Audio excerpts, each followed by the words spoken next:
மாப்பிள்ள பேசுற மாதிரி பேசிட்டு இருக்கிற, பேசுறா ஒழுக்கமா பேசுறா. தம்பி தோற, இந்த ரெமி மார்டின் வாங்கி கொடுத்ததுக்கு நன்றி.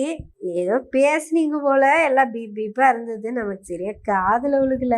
அப்புறம் தம்பி அடுத்த நம்ம ப்ரோக்ராமுக்கு திருநிதி அந்த திருச்சிக்கார பத்தி பேசிருங்க தம்பி. அப்புறம் நம்ம சாதிக்காரங்க இருக்காங்கல்ல, அவங்களையும் கொஞ்சம் பார்த்து பேசிருங்க. பார்த்து சூதானமா பண்ணுங்க, எல்லாம் நம்ம நன்மைக்கு தானே. அப்புறம் ஏதோ நம்ம மேல கோவமா பேசுற மாதிரி இருந்தது, அப்படி கோவமாலாம் பேசாதீங்க. உங்களுக்கு தெரியும்ல, பாப்பானுங்க எல்லாம் சமமா பாப்பானுங்க. அண்ணனும் உன்னை சமமா தானே பாத்துட்டு இருக்கிறேன். என்னைக்காவது உன்னை தப்பா பேசியிருக்கிறேனா? எடுத்ததும் இந்த பீப் சவுண்டு காது கேட்டதுனால காது கொய்யுங்குதே. வச்சுட்டுங்களா தம்பி? ஒன்னும் வேற ஒன்னும் சொல்றக்கு இல்லைங்களே, வச்சுறேனுங்க. ஓவராலாம் பேசிட்டு இருக்காத, நான் பாத்துக்கிறேன், எனக்கு என்ன ஒண்ணும் தெரியும். அப்புறம் இந்த மீட்டிங்ல ஏதோ பேசணும்ல, என்ன பேசியிருக்குன்னு பாக்குறேன், அனுப்பி விடு லிங்க்.